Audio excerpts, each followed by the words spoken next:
Welcome to another exciting edition of Plank of the Week. It is the most fun you can have in about half an hour. It used to be an hour, but we decided to make it shorter just because it would annoy lots of people. Kevin O'Sullivan's here with us. Very good, a warm welcome to you. Mahyar Tousi back for the first time in a while. We haven't got a lot of time, guys, so we're going to get right to it. Mahyar, since you're the first newbie here, let's hear from you. What's your first plank? Well, it is about the cost of living crisis. And before quickly we start, it's your birthday, so we're going to do a happy birthday. Oh, it is my birthday. Well, thank you very much. Look at that. Due to cost of living crisis, we couldn't afford a proper cake, so we're going to have to go with strawberry. Look at that, a strawberry tart. Couldn't be better. Yeah, thank you very much. I'll tuck into that later. Not everyone is happy, yes. because there were some eco-warriors and protesters who crashed Liz Truss's leadership speech. Yes. And we found out they care about the environment. Of course they want to stop all the animal eating and everything. Yeah. We found out a couple of them, Sarah Knowles, I believe, and Fatima Ibrahim, who have actually been going around the world, travelling 30,000 air miles, going around eating everything and having a great time, and then coming back to London and the UK preaching and Are crashing. Are they children of privileged parents, do you think? Of course. I mean, there was this other video came out yesterday. They were in Harrods and pouring is that the same milk. crowd? One of the different friends of theirs, I guess. And it's just embarrassing. And they always target the middle-class posh shops as well, because they know the security won't really do anything about it. That's, they're Mahyar, you misunderstand the nature of Green campaigners protesting. It's the message is, do as we say, not as we do. Exactly. Yes. It's absolutely ridiculous, isn't it? And what's their problem with Liz Truss, then? Why are they complaining about her? The issue is, I don't think they even know, because some people said, oh, it's because Liz Truss came out and kind of attacked the net zero extreme targets. That's right. I don't think it's because of that. They would have done it anyway. Right. They dropped the green levies. Yeah, because they're making such a difference. Yeah. I mean, the thing about the green levies is they really help us to get to that target of net zero, so that the world will be a better place for everyone. I'm very happy to give loads of my money on my energy bills to the green levies. I'm really, really thrilled about that. Makes such a big difference, as I say. Right, what's yours, Kevin? Your first one? My first one is going to be the water company bosses. Yes. We have a hosepipe ban already in a couple of areas. Politicians and, of course, the water company bosses are calling for this ban to go national, possibly until October. We're also being told by fire chiefs not to use barbecues, to ban us from chimneys and all sorts of authority. I saw a story the other day, right, where some housing association were warning people that their garden furniture could spontaneously combust. No, it couldn't, but lots of things can catch fire. Anything in the garden, a tree could actually do it. Your furniture could catch fire, your house can catch fire. Yeah. I mean, and so on and so forth. Anyway, to go back to the water company bosses who are leading this charge, don't water your lawn, don't water your roses, you're causing a drought. No, we're not causing a drought. You're causing the drought. These water company bosses, their companies are leaking an almost unimaginable 3.1 billion litres of water every single day into the earth, gone, never to be seen again. It's their rubbish pipes and their rubbish companies that are responsible for this drought. Meanwhile, and this is why I choose the bosses, they have between them over the past 2 years earned £48 million, 27 million pounds of which was in bonuses. Bonuses for what? Successfully leaking 3.1 billion litres of water a day. These companies are basket cases and do not let them succeed in trying to project the image that it's our fault for watering our roses. It's their fault, end of, and they are the planks of the week. That's the biggest problem, because a lot of people with this debate because of big companies, infrastructure, they, privatise or nationalise. It's not even about that anymore. It's about, I have a campaign coming up soon. It's actually called Size Matters. It's about the size. Size matters. Big is bad, small is good, because they become so big. Anything, big government, big business. Well, the NHS has got that problem. Yeah, there's no accountability. Right? And nobody's in charge of it. You know, it's absolutely ridiculous. Why are the politicians joining the chorus and saying, yes, hosepipe ban? The politicians should be saying, you guys stop leaking so much water, and while you're at it, don't keep spewing sewage into the sea and rivers. Which they do deliberately. These companies are useless. They do it deliberately because it's cheaper to pay the fine for what they've damaged than it is to actually fix the system. The whole system is rigged against the consumer. And I'll tell you what else is ridiculous is these regulators, like Ofgem, Ofwat, all of them.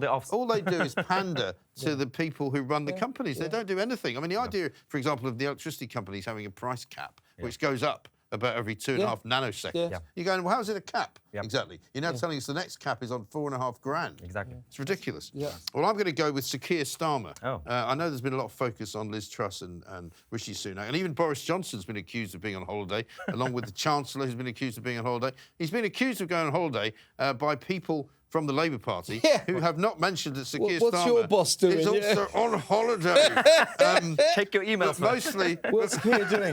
on holiday. Don't give him a hard time. Why is he not here running the country? Because he's on holiday. But it's not that. It's the fact that he had an entire range of gifts given to him, Oh, my God. which he completely forgot to register, right? And he said at the time that he was absolutely confident he had not broken any rules, but he got food festival tickets for free. I mean, Lots he of spent football tickets. about 1,400 quid on some tickets to Watford. Which was a bit of a big one for me. I mean, I don't know how you spend that kind of money at Watford, but he went to see Arsenal playing up there. And, you know, he failed to register things 8 different times. 8 times, yeah. Now, you know, you can make a mistake once, maybe twice. 8 times. It's a bit ludicrous, isn't it, for a man? And people will say to me, "Oh yeah, but it's not as bad as Wallpaper Gate. It's not as bad as lying to the House." But the point is, Boris Johnson's never claimed to be Mr. Honest. He's never claimed to be Mr. Integrity. And he always owned it, basically. Right? Holier than thou, Keir. It's a bit weird because you have to realise, is it that he doesn't remember or he says he's done nothing wrong? He's if you don't remember, inefficient. how do you know you've done nothing wrong? This is inefficiency and incompetence. This is the man who wants to be Prime Minister. And by the way, when you say he spent £1,400 on tickets to Arsenal, to Watford, Arsenal, he didn't. He got it free. That's the point. And what's he giving in return for that? Because, you know, we don't know. That's the deal that we don't know about. The Labour Party spokesman says Keir Starmer takes his responsibilities to the register very seriously and has apologised to the Commissioner for this inadvertent error. I mean, it's just ridiculous. Inadvertent 8 errors. Yeah. I mean, just ridiculous. So anyway, I just thought, just to balance up all the people having a go at the Tory party, might as well give Sir Keir Starmer a bit of a going over. Who's your second one? Well, on the same note as the MPs, the whole of the Houses of Parliament, both Commons and Lords, they, for a long time, and continuing right now, to use taxpayers' money to subsidise their food and alcohol, the posh restaurants in Parliament being subsidised. Over £9 million, really recently, the data that came out, been used. During the cost of living crisis, they get an 84k basic salary. They get the expenses on top of it, and they know in terms of homes in London. Which could be 200,000 or 300,000. Yeah, exactly. And then on top of that, they also get basically almost free food and drinks. They're so cheap. You could get beer in Parliament for like £2, and then outside Parliament next door it's like £7.50 or £7.50. And people now, one is just the actual symbolism that people are suffering, and it's just a bad look. Secondly, it is just the lack of accountability, and it's embarrassing. And here's another thing about MPs' pay deals.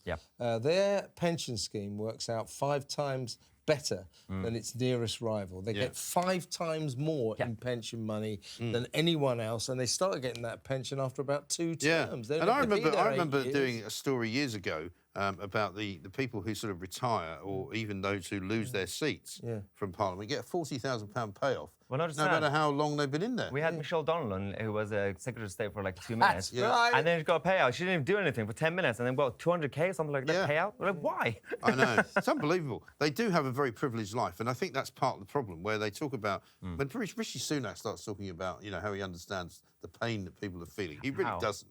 He really doesn't, does he? It's outrageous. And none of them do, really, because they all get everything subsidised. You get some of the grandees who are worth millions saying, no wonder people of talent don't come into politics. We don't pay MPs enough. Well, no, £85,000 a year isn't enough. It's not enough. It's so Proves bad. these people are not on the same planet as the rest of us. I know, because if you're making a reasonable living with a family of 4, supporting 2 young kids, and a wife and a family, and maybe the wife is able to work a little bit, but she's looking after kids, and you're making 35, 40,000, you're going to say, what do you mean you're not making enough money? You're making double what I'm making. Never mind paying MPs more. How about we pay them less? Yeah. Maybe we shouldn't pay them at all. Maybe we should just give them, you know, a sort of a living standard. Well, just expenses. Just expenses. Well, because it's not a full-time job. It wasn't supposed to be, unless you're a minister. It was only meant to be an afternoon job, wasn't it? Yeah. Anyway, who's your second one, Kevin? My second one is Hampshire Police, Oh, yeah. who have been all over the place They've lately. been Of in course, the news a lot. What was it? 2 weeks ago, beginning of last week, I believe it was, this extraordinary scene where 3 coppers turned up at the home of an army veteran who'd had the temerity to retweet. He didn't invent the tweet. He retweeted a tweet which was gay pride flags in the shape of a swastika. Right. That's not a very nice thing to retweet, but it's not against the law. And if that offended people in the gay community, it isn't against the law to offend people in the gay community. Right. So he'd done nothing wrong. They came round, they handcuffed him. There's about 7 of them, weren't Yeah, there? they terrorised him. One of the officers was the WPC standing there with a gay pride badge on. It's unbelievable. And when he said, "Why are you arresting me?" One of the cops said, "Well, you've caused anxiety. Yeah. There's been a complaint and you've caused Unbelievable. anxiety." That is not an offence either. You're allowed to cause anxiety, folks. Anyway, this received quite rightly an absolute torrent of criticism from everyone, Yeah. just saying, what do the police think they're doing? He's not breaking the law. Why are they there in force handcuffing this guy who was a hero, fought heroically for his Yeah. country? Hampshire police go, oh, maybe we did go a bit Because it over was the-" being recorded by the Bad Law Project, yeah, wasn't it? yeah. Which is the new outfit run by the Reclaim Party and Lawrence Fox. So they then went, oh, maybe we did go a bit over the top. It doesn't look like people like it when we do things like this. I know what we'll do. We'll cancel the hate crime awareness courses for our So officers. they don't have to do it anymore. So they're now overcompensating by cancelling those courses, which should probably have never been there in the first place. They don't seem to do courses for car theft awareness or burglary awareness. Or they are now. They made matters worse later in the week when they decided that they should show some videos to some car drivers to say, be nicer to cyclists. God's you know, sake. What I and don't if you don't drive, if you drive too close to them, you could get some points in court. But this is a constabulary that's all over the place. All it wants to do, instead of solving crimes, particularly crimes that they don't even bother to investigate, like car theft, burglary, being beaten up in the streets, instead of solving any crimes at all they're interested in is being popular. Yeah. You know, sort of But publicity. being popular with one group Or of not people, offending. as opposed to the actual public. Yeah, but I think know. they're so stupid that they think that when they arrest, everybody loves gay pride. Yeah. Let's this will be really popular. When they realise it's not popular, Yeah. they go, better do something about that. See if we can be popular with other people. What I don't get Stop is that worrying about popularity. Solve some crimes. What I don't get is about anxiety. If someone was anxious, then isn't it the same thing that the veteran could say, the police approached me like they gave me anxiety, so that he could actually report them based on could. anxiety. Well, exactly right. Trying to look for logic in a situation that has no They're logic. going to be very busy if they're causing, Unbelievable. If they're Everyone's arresting people unbelievable. for causing anxiety. I mean, goodness me.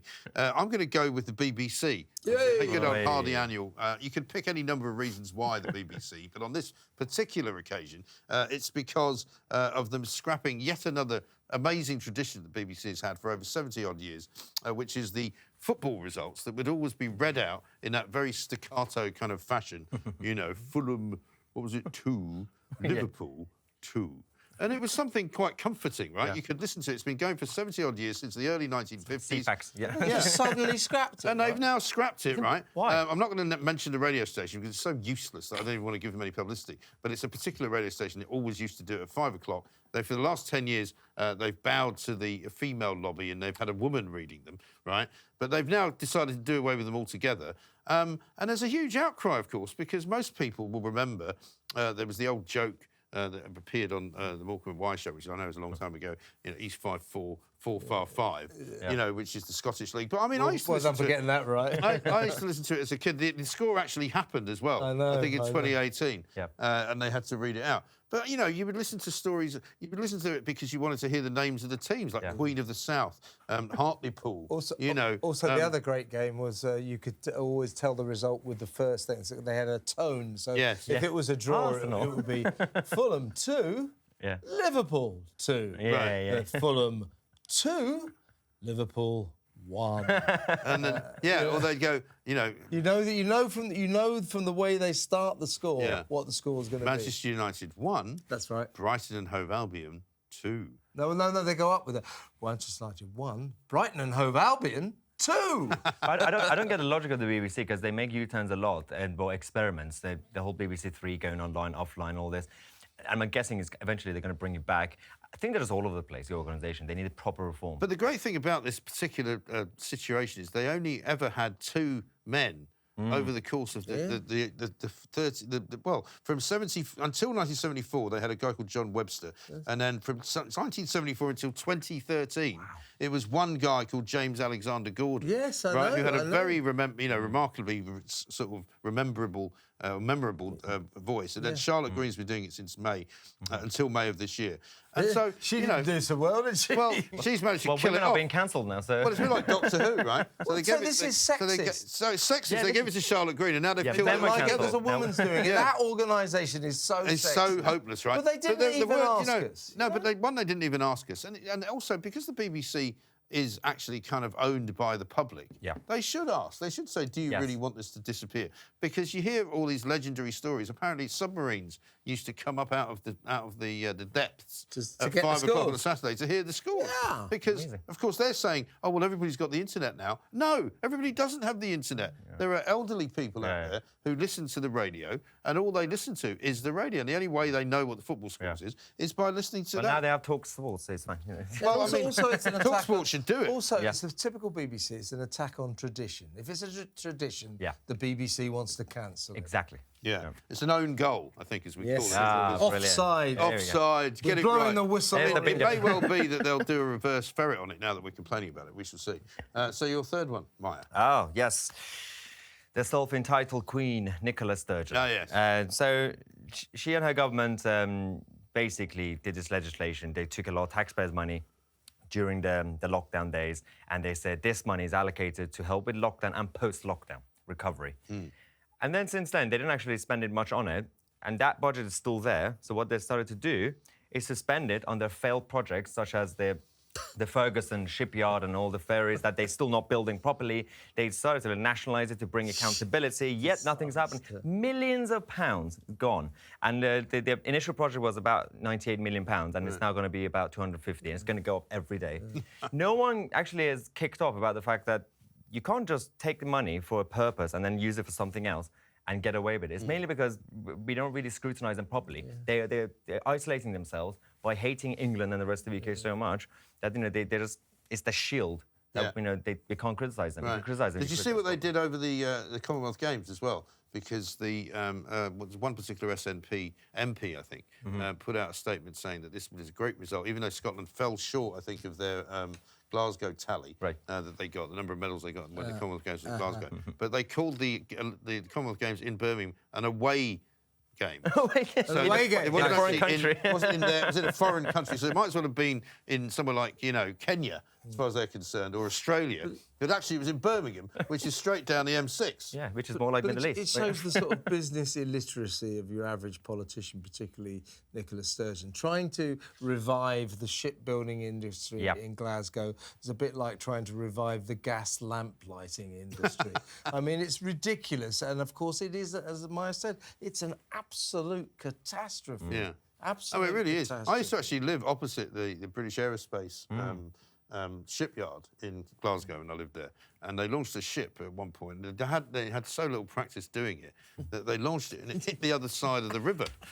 And we were watching it, right? remember that. We were going, come on, guys. You've been building this thing, and they'd been building it literally for about 2 years. Whoa. And they finally went, oh no, it's gone too far. How did you get that wrong?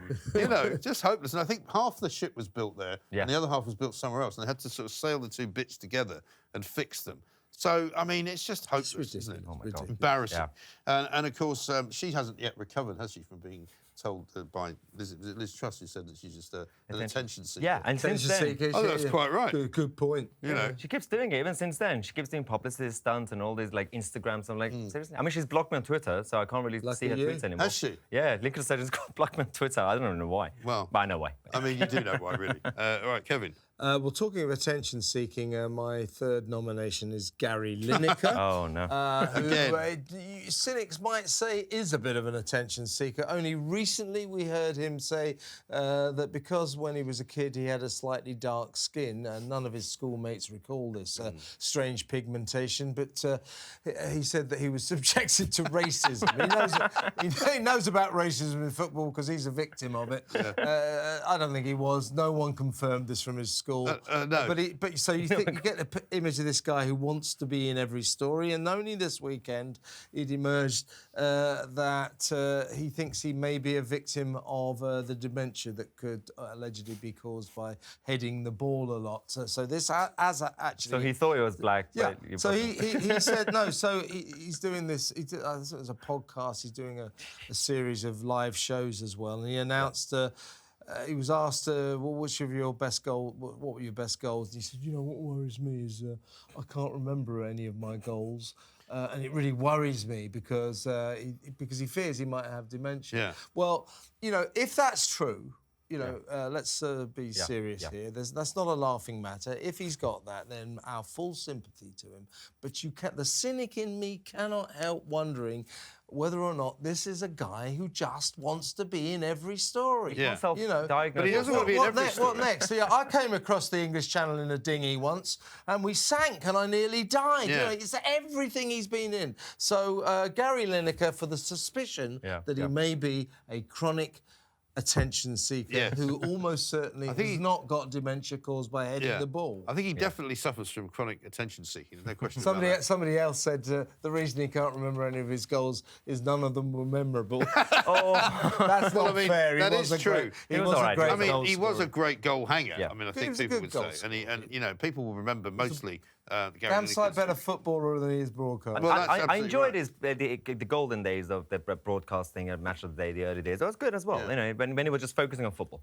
Yeah. Now, not anymore. But now, like a lot of things that they do at the BBC, if he disappeared from Match of the Day, Match of the Day would still survive. Match of the Day would still be something that people watched. I mean, even I find myself watching it occasionally if I happen to be home on a Saturday night and I haven't seen the football for a long time. You'll watch it, Yeah, 1.3 million quid a year for him and £450,000 a year for his sidekick Alan Shearer.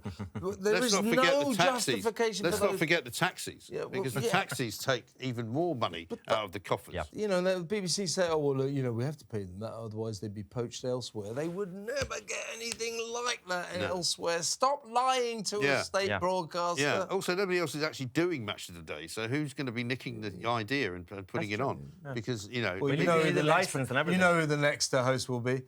Don't know the name, but a female. It'll be a woman, It'll be somebody who's played a female football. For 6 months, then they'll cancel her as well. Although, of course... the whole of the BBC will be presented by women. You say that he wants to be in every conversation, but he doesn't want to be in every conversation because he didn't want to be in the conversation about the women's football goal when scorer. He posted that sexist thing about their bras. Sexist thing about their bras, which again, a bit like Keir Starmer. If it were anybody else, it wouldn't matter. But he's so holier than thou, Saint Gary, that he had to delete the tweet. But it's beautiful. It's a perfect example. The left always end up eating itself. Yeah. And he's like, eventually you get cancelled by your own people. He said, when he posted that thing about the bras of the footballers, he said, well, no, I didn't take it down because it was sexist. I took it down because people didn't understand it. Yeah, I understood it. It was sexist, all right? Yeah, I understood it. By the way, as we speak, apropos your nomination of the water company, Thames Water has just announced they'll be having a hosepipe ban in the coming weeks. Now, these are the same people, by the way, who have got a desalination plant in East London, Beckton, which was opened in 2010 by the Duke of Edinburgh and has never actually been operational.